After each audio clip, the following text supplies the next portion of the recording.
Not a day goes by when China and its behavior don't make the news.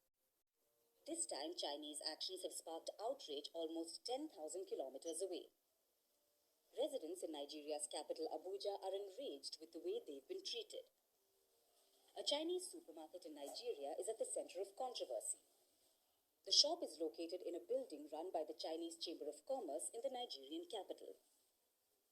The Chinese supermarket has been accused of racism by denying entry to African shoppers. After videos of the African nation's consumer protection watchdog closed down the Chinese store. Officials of Nigeria's Federal Competition and Consumer Protection Commission locked down the Chinese supermarket until further notice. They also summoned the store's owner for investigation. So how did this instance of Chinese racism against Nigerians in their own country surface? It all started earlier this week. A group of Nigerians went to the Chinese Chamber of Commerce to shop from its supermarket. They were all stopped at the entrance by guards who said that people of only Chinese descent were allowed inside. And then the outcry began. Nigerian authorities have refused to reopen the Chinese supermarket.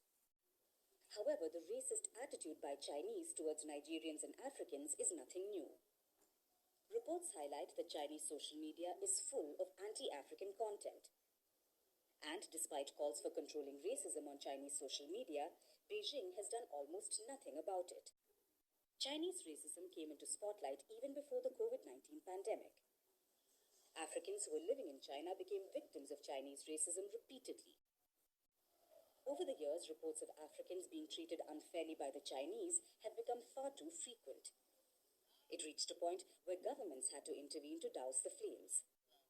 And instead of facing the crisis, Beijing called the racism incidents a way to create animosity between China and Africa. I want to say that if there are people who want to seize on an incident to exaggerate matters and sow discord in China's relations with African countries, that this is a doomed, futile effort. China and Africa have weathered many storms, and the cooperation has been successful and win-win.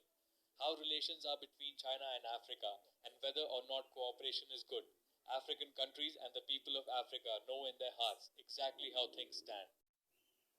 China's presence in Africa, particularly in Nigeria, remains massive.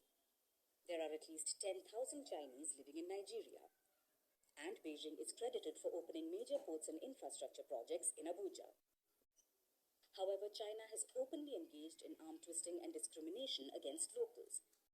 And the most recent example is of the Chinese supermarket. As calls for boycott grow in Nigeria, it looks like Chinese racism has become a setback for Beijing's relations with Africa.